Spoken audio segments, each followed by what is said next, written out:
मसलो आहे जेको हक़ीक़त में ही जेको मुल्क आहे उनजो हिकिड़ो बुनियादी मसलो आहे, उहो आहे लैंग्वेज जो इशू, जंहिंमें असांजी इहा सख़्तु डिमांड रही आहे त ही मुल्क हवा में कोन ठहियो हो, ही मुल्क ख़िला में कोन ठहियो हो, ही मुल्क हिकु धरतीअ ते ठहियो हो ऐं उन धरती में रहंदड़ माण्हू हुआ, उन्हनि धरतीअ ते रहंदड़ इंसाननि जी का शनाख़्त हुई, का सभ्यता हुई, का तहज़ीब हुई, उन जूं ॿोलियूं हुयूं। त इहो त हिकु पाण मुरादो ऑटोमेटिक इहो थियणु खपे हा त जीअं ही मुल्क ठहियो हिते जूं जेके अवाम जूं जेके ॿोलियूं हुयूं उन्हनि खे क़ौमी ॿोलियुनि जो दर्जो ॾिनो वञे हा, पर हिननि न कयो आहे, अॼु ॾींहं ताईं न कयो अथनि। 58 साल गुज़री विया आहिनि। इहा जेका हिकिड़ी बुनियादी डिमांड आहे, इहा हिकु सिंबॉलिक ॻाल्हि बि थी सघे थी, पर इहो को बुनियाद बि आहे। इन मां ख़बर पवे थी त हीउ मुल्क जेको ठहियो आहे इन जा असुल मालिक केरु आहिनि। मूंखे लॻे थो त जंहिं नमूने सां सिस्टम हलियो आहे हिन जा मालिक त जेके हिते जा माण्हू आहिनि उहे त मालिक ई कोन्हनि। मूं ताज़ो हिकिड़ो मज़मून पढ़ियो, कुलदीप नैयर हिकु हवालो ॾिनो, चई त मूं शेख मुजीब रहमान खां हिकु इंटरव्यू में पुछियो त बांग्लादेश छो ठहियो। हुन चयो त बांग्लादेश जॾहिं ही पाकिस्तान ठहियो त शुरू में असांजी सिर्फ़ु हिकिड़ी डिमांड हुई, असां सिर्फ़ु इहो पिए चाहियो त हिन मुल्क में बंगालीअ खे क़ौमी ज़ुबान जो दर्जो ॾिनो वञे, न ॾिनो, गोलियूं हलायूं उन्हनि ते। उन खां पोइ चई ॿिया मसइला पैदा थिया। क़ौमी ज़ुबान में मसइलो तमामु अहम मसइलो आहे, इन्हनि ते असांजी सख़्तु डिमांड आहे त सिंधी, पंजाबी, पश्तो, सराइकी ऐं बलोची खे क़ौमी ज़ुबानूं क़रार ॾिनो वञे। उन लाइ असां हिकिड़ी पिटीशन बि तयारु कई आहे। उन में अमेरिका में तोड़े दुनिया जे ॿियनि मुल्कनि मां दोस्तनि उन्हनि ते सहियूं कयूं आहिनि ऐं असां अब्दुल मजीद पीज़ाओ साहिबु हींअर मौजूदु न आहे, उन्हनि हिकिड़ो जेको बिल पेश कयो आहे क़ौमी असेंबली में, असां उनखे फुल सपोर्ट था करियूं ऐं असां चाहींदासूं त तव्हां दोस्त ज़रूरी न आहे त इहा जेका हिन पिटीशन ते जेकॾहिं सही करियो, तव्हां पाण तरफ़ां पंहिंजे तरफ़ां पार्लियामेंट्री सिस्टम जेको आहे हिते उन में बि कोई एतिरो असांखे यकीन कोन्हे, उहो बि आज़ादु कोन्हे, पर उन जे बावजूदि असांखे के राहूं के मैदान ख़ाली न छॾणु खपनि। असांखे उन ते उन्हनि सभिनी खे प्रेशर विझणु खपे त हिकिड़े बुनियादी डिमांड आहे, बुनियादी ज़रूरतूं आहिनि, इन्हनि खे तव्हांखे इन बिल खे इन अमेंडमेंट थिए ऐं इहे असांजूं जेके अवाम जूं ॿोलियूं आहिनि इन्हनि खे क़ौमी ॿोलीअ जो दर्जो ॾिनो वञे। उन खां पोइ ॿिया मसइला आहिनि, उन में पाणी जो मसइलो आहे। एनएफसी जीअं वर्स कयो त उन ते पंहिंजा हिते एक्सपर्ट्स आहिनि, उहे ॻाल्हाईंदा। सिंधी ॿोलियुनि जो मसइलो आहे उन ते ॻाल्हाईंदा। उन खां पोइ जमहूरियत, जेको जमहूरियत खां सवाइ हिन मुल्क जो को सर्वाइवल कोन्हे। हीउ चइनि माण्हुनि जो हिकु चइनि फेडरेटिंग यूनिट उन्हनि जो हिकिड़ो मुल्क आहे। हिन वक़्तु हिते वञण जो सिस्टम आहे। हिते सूबनि खे जेके सिंध, बलोचिस्तान, सरहद ऐं सराइकियुनि जो सूबो न आहे हींअर, पर उन्हनि खे बि के बुनियादी हक़ हींअर मुयसरु कोन्हनि। हीउ मुल्क त हिकु महदूद हिकिड़ो टोलो आहे, उन्हनि पंहिंजे मफ़ाद सां हलाइनि था पिया। उन करे जमहूरियत तमामु ज़रूरी आहे। उन ते सेशन्स आहिनि, उन ते मुक़ररु ॻाल्हाईंदा। मूंखे उमेदु आहे त तव्हां सॼो असांजा जेके सेशन्स उन में शामिलु रहंदा ऐं असां सां ताउन कंदा ऐं उन खां पोइ शाम जो मौसीक़ी जो प्रोग्राम आहे। Hope U will enjoy it and thank you so much.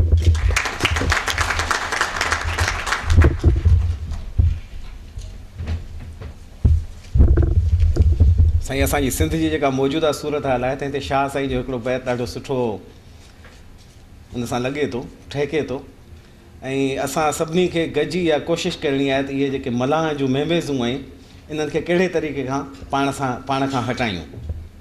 Shah साईं फरमायो आहे त जा वाहिड़ खे हुई वो, जा वाहिड़ खे हुई वो ता तूं मछ न मोटें, हाणे काए मंझि को करिए पोइ वञण जा पोइ, हाणे सिर ते उभियूं सो महमेज़ूं मलाहनि जूं। सो असांखे गॾिजी कोशिशि करणी आहे त इन्हनि महमेज़नि खे खां पाण खे परे करियूं ऐं पाण खे बचायूं। ऐं हाणे दावत ॾींदुसि असांजे सना जी वाइस प्रेसिडेंट वुमेन अफेयर्स अदी सुरैया पंवर खे त हू हिते अचनि ऐं सना फैमिलीज़ जो जेको नेटवर्क असांजो इस्टेब्लिश कयल आहे अमेरिका में, कैनेडा में, उन जे बारे में ऐं जेके असांजूं सोशल एक्टिविटीज़ उते थियनि थियूं उन्हनि जे बारे में तव्हांखे ब्रीफिंग ॾियनि। अदी सुरैया पंवर।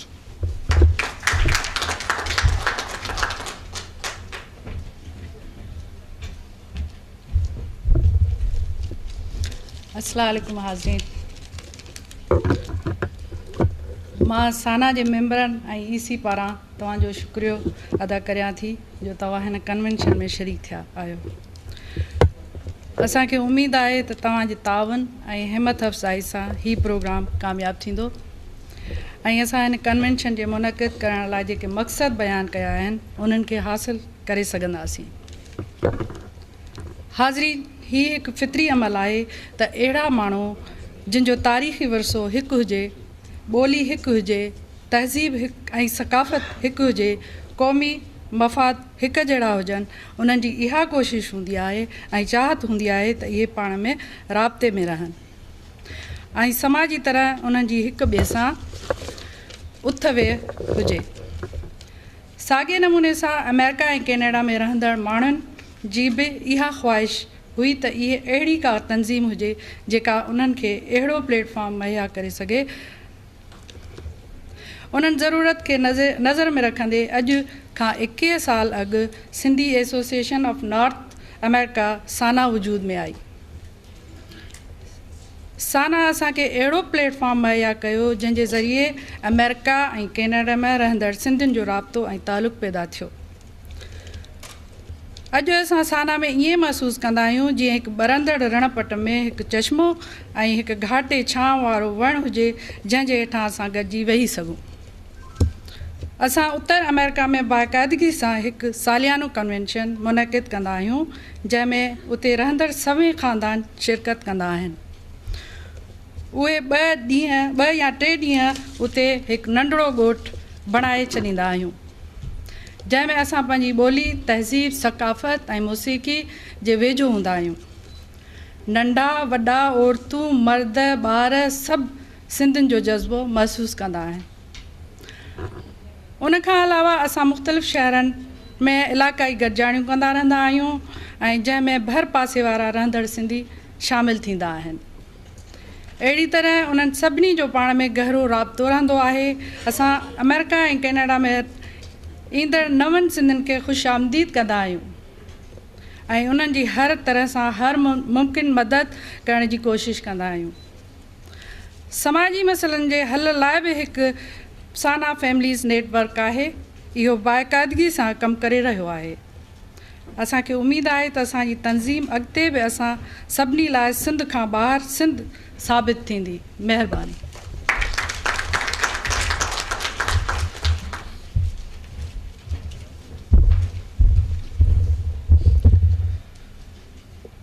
साईं हिन खां पोइ आऊं असांजे Sindhi Association of North America जे हिकु ॿिए मुतहरिक दोस्त ऐं तमामु हमदर्द भाउ डॉक्टर एजाज़ तुर्क साहिब जिन खे गुज़ारिश कंदसि त उहे स्टेज ते अचनि ऐं सना जे एक्टिविटीज़ जे बारे में असांखे कुझु ॿुधाइनि। डॉक्टर एजाज़ तुर्क।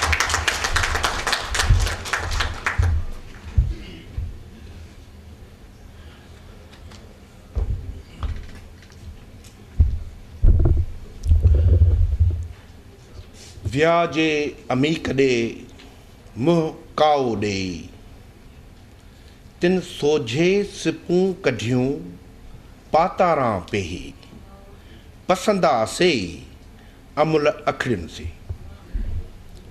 सिंधड़ीअ सॾु कयो तोखे अॼु मरण जो मतां वेही माठ करे चरिया कर चयो जे ही वक़्तु वियो त सत ई नसुल सूर में। अज़ीज़ दोस्तो, मुंहिंजे ख़्याल में असांजो सेशन थोरो लेट शुरू थियो। जेतिरे क़दुरु सना जे इंट्रोडक्शन जो तालुक़ु आहे, ॿियनि दोस्तनि काफ़ी कुझु ॻाल्हायो। Let me brief you about the SANA छो ठही ऐं कीअं ठही। सिंध में ऐं पाकिस्तान में 70 वारे ॾहाके में जॾहिं जमहूरियत या छा बि चयो इलेक्शन खां पोइ जमहूरी फ़ैसिलो थियो क़ौमी ज़बाननि जो, सिंध खे सूबाई ज़बान जो दर्जो ॾिनो वियो हो। It was a democratic decision.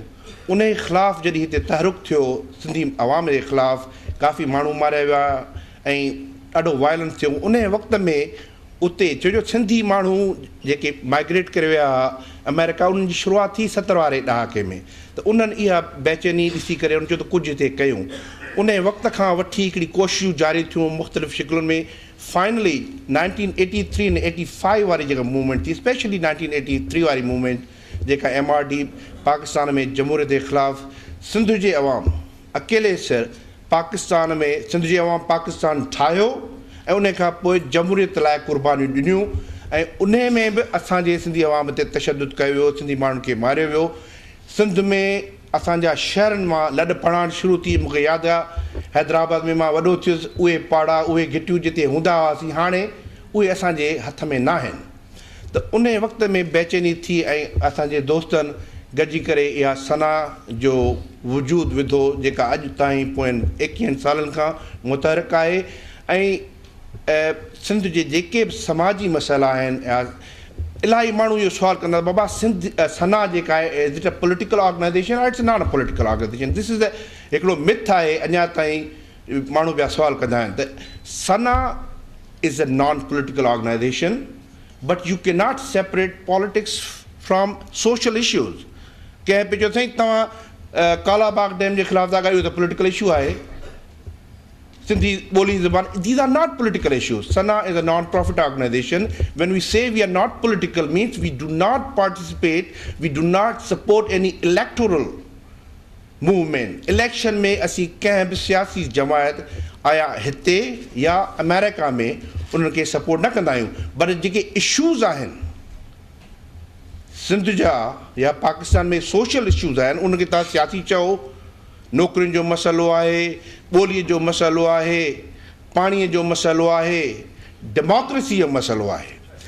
सना जेका ठही उहा बुनियादी तरह सां पाकिस्तान में जेका डेमोक्रेसी मूवमेंट उन लाइ ठही।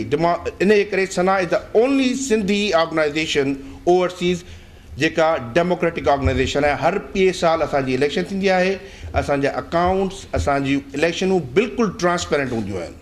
असांखे कंहिंजे तरफ़ां कंहिं बि हुकूमत जे तरफ़ां कंहिं कुझुनि एजेंसी जे तरफ़ां पैसा कोन मिलंदा आहिनि। असांजी जेके मेंबरशिप बेस्ड ऑर्गेनाइज़ेशन आहे, तव्हां इंटरनेट ते anybody can access to our accounts. तो इन करे असां बिल्कुलु जेके तव्हां चओ political organisation from that perspective, yes we are political because everybody is political but we do not participate in political process.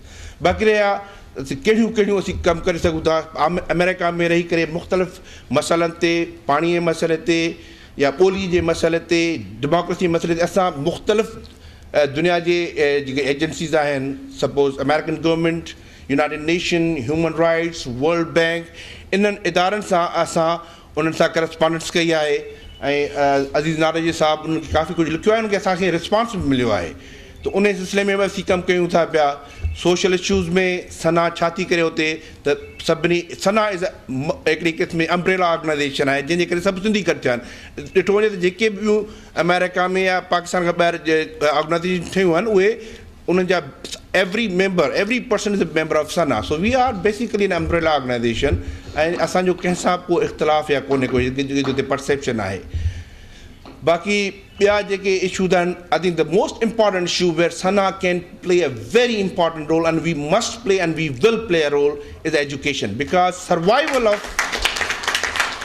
Survival of Sindh is primarily the education. असांजो तालीमी इदारा ॼाणी वाणी या कंहिं बि साज़िश जे तहत मुख़्तलिफ़ नज़रिया आहिनि पर उहे ख़तमु थी विया हलिया। जे असांजा इहे तालीमी इदारनि खे असां रिवाइव न कयो त असांजी क़ौम ख़तमु थींदी। इहो जेको मिथ आहे त असीं बाबा 5000 सालनि खां असींजी क़ौम आहे, असांखे कंहिंखे ख़तमु नथो करे सघे, please forget about it. Times have change. जेकॾहिं तव्हां तालीम खे रिवाइव न कंदो त ख़तमु थी वेंदासीं। असांजा जेके तालीमी इदारा आहिनि उनखे we need institutions of excellence. We have to be competitive. हीअ जेका मार्केट इकॉनमी आहे, कैपिटलिज़म आहे, unfortunately whether you like it or not, उन में को कारखानो रखे थो त उहो उन कॉम्पिटेंट माण्हू खे रखंदो, उहो भली पंजाबी हुजे, मुहाजिर हुजे, सिंधी हुजे, केर बि हुजे। तो we have to be competitive. नारेबाज़ी सां कमु कोन थींदो। अचो त पंहिंजे तइलीमी इदारनि खे वरी रिवाइव कयूं ऐं असां सना वारा हतुल मक़दूस जेका बि असांजी मदद हूंदी उन में असां तव्हां सां गॾु आहियूं। That will be the main project of SANA. That's why we are here to talk to the friends.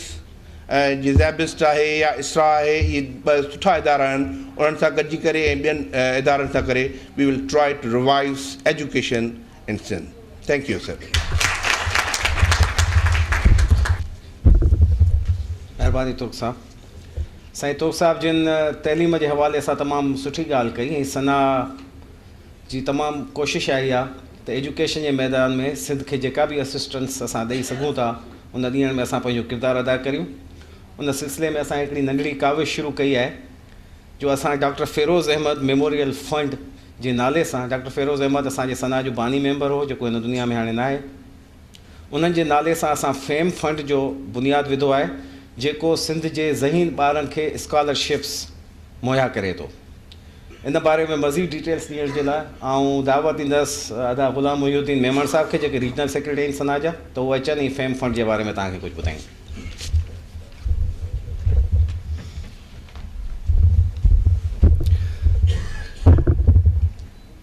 Summer जिनी न साण हो त हिमायतनि जे, समर जिनी न साण हो त हिमायतनि जे, करे छेॾ छपर में पुनल ईंदो पाण, करे छेॾ छपर में पुनल ईंदो पाण, थींदी रूह रिहाण लहज़े मंझि लतीफ़ चए। मां ही 2 मिंटनि जो टाइम वरितो आहे अदा खां to describe FAME fund which is doctor Feroz Ahmed memorial fund. अदा ज़फ़र आगा उनजो चेयरमैन आहे। मां 2 सालनि खां अदा ज़फ़र सां गॾु कमु कयां पियो। I am very active on that particular project and I am very much interested in that project. 2004 में तक़रीबन असांखे अंडर ग्रेजुएट लाइ 150 एप्लीकेशन्स रिसीव थी हुयूं सिंध जे इंस्टीट्यूट्स अंडर ग्रेजुएट इंस्टीट्यूशन्स मां, ऐं मास्टर जे लाइ तक़रीबन 20 एप्लीकेशन्स रिसीव थी हुयूं। 8 असां अंडर ग्रेजुएट स्कॉलरशिप्स ॾींदा आहियूं हर साल, ऐं 4 जेको आहे सो 2 जेको आहे सो मास्टर्स जे लाइ ॾींदा आहियूं। त 2004 खां पोइ वरी असांखे 2005 में ॾाढो सुठो रिस्पॉन्स मिलियो। असां उन जे लाइ काविश में बि एडवर्टाइज़मेंट कंदा आहियूं। जेके बि सिंधी ॿारड़ा आहिनि जेके डिफरेंट यूनिवर्सिटीज़ में पढ़नि था, उहे असांखे एप्लीकेशन्स मोकिलींदा आहिनि। असां उन्हनि खे ॾाढे सुठे नमूने सां उन्हनि खे सभिनी खे पढ़ंदा आहियूं, ॾिसंदा आहियूं। उनखां पोइ वरी उहा लिस्ट वापसि मोकिलींदा आहियूं। जेके बि असां कैंडिडेट सिलेक्ट कंदा आहियूं उन्हनि खे वरी वापसि मोकिलींदा आहियूं त चेक करण जे लाइ त वाक़ई ही कैंडिडेट्स वर्थ कनि था, ही सही स्टूडेंट्स आहिनि न आहिनि। त उनखां पोइ असां उन्हनि खे उन्हनि जा चेक्स मोकिलींदा आहियूं। हिन साल बि 2005 में असां तक़रीबन 10 खनि अंडर ग्रेजुएट स्कॉलरशिप्स मोकिलियूं आहिनि, जंहिंमां कुझु 2 ॿार अञा रहनि था। असां इनशाला उन्हनि खे बि पहुचाईंदासीं। मां हिते इन करे आयो आहियां कन्वेंशन ऐं प्लस उन्हनि खे पैसा पहुचाइण जे लाइ। ऐं उमेदु आहे त तव्हां दोस्तो इन प्रोजेक्ट खे सपोर्ट कंदा ऐं इनशाला फ्यूचर में बि कुझु अहिड़ा प्रोजेक्ट्स असांखे शुरू करणु खपनि जेके अदा हाणे डॉक्टर साहब तव्हांखे ॿुधायो त एजुकेशन खां सवाइ असां कुझु बि न आहियूं, नथिंग। भले तव्हां छा बि करे छॾियो दुनिया में, जेसिताईं तव्हां एजुकेशन में तव्हां ॿियनि कंट्रीज़ जा एग्ज़ाम्पल वठो। मां वधीक डिटेल्स में न ॻाल्हाईंदुसि। Hopefully you guys help this project. ऐं इनशाला पंहिंजे ॿियनि सिंधी दोस्त जेके बि आहिनि असांजे अमेरिका में, उहे इन प्रोजेक्ट खे तमामु सुठे नमूने सां सपोर्ट कनि था। ऐं we are hoping to have it at least 20 to plus undergraduate scholarships and plus maybe 4 or 6 master's scholarships. Thank you very much.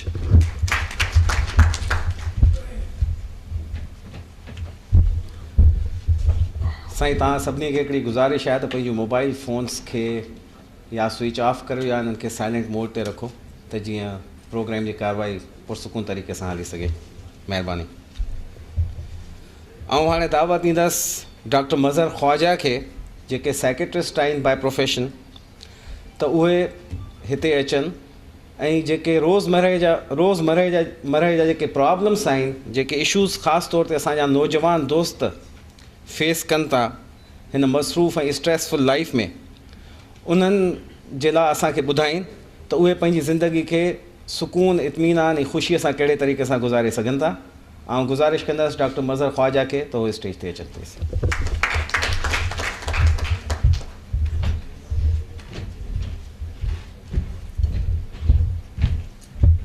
Assalamualaikum. Let me start with the bad news. The computer isn't working. मां slide presentation कई हुई तयारु तव्हां सभिनी ॿारनि जे लाइ, ऐं उन में ऑडियो विजुअल सां थोरो वधीक इम्पैक्ट थिए थो, थोरी ॻाल्हि वधीक सम्झ में अचे थी। So should be weight.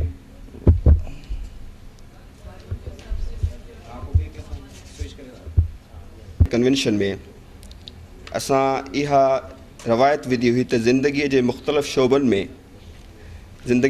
शोबनि सां तालुक़ु रखंदड़ शख़्सियतुनि खे रिकग्नाइज़ कयो वञे। उन सिलसिले में असां doctor Feroz Ahmed memorial award क़ाइमु कयो ऐं उन जो पहिरियों एवॉर्ड असां सिंधी कंप्यूटिंग अज़ीम शान कमु करण वारे साईं अब्दुल माजिद भुरगड़ी खे पेश कयो। असां इहो बि फ़ैसिलो कयो त सिंध में थींदड़ हिन पहिरें कन्वेंशन में असां हिते सिलसिलो जारी रखंदासीं। उन लाइ सना एग्ज़ीक्यूटिव कमेटी फ़ैसिलो कयो आहे त सिंध जी हिकु बहादुर शख़्सियत जंहिं पंहिंजे हक़नि लाइ बेमिसाल जदोजहद कई आहे ऐं उन जदोजहद में हुनखे इवन पंहिंजे नियाणियुनि जी क़ुर्बानी ॾियणी पई, उनखे सना एवॉर्ड ॾिनो वञे। उहा शख़्सियत आहे टंडे बहावल जी बहादुर औरत माई जिंदो।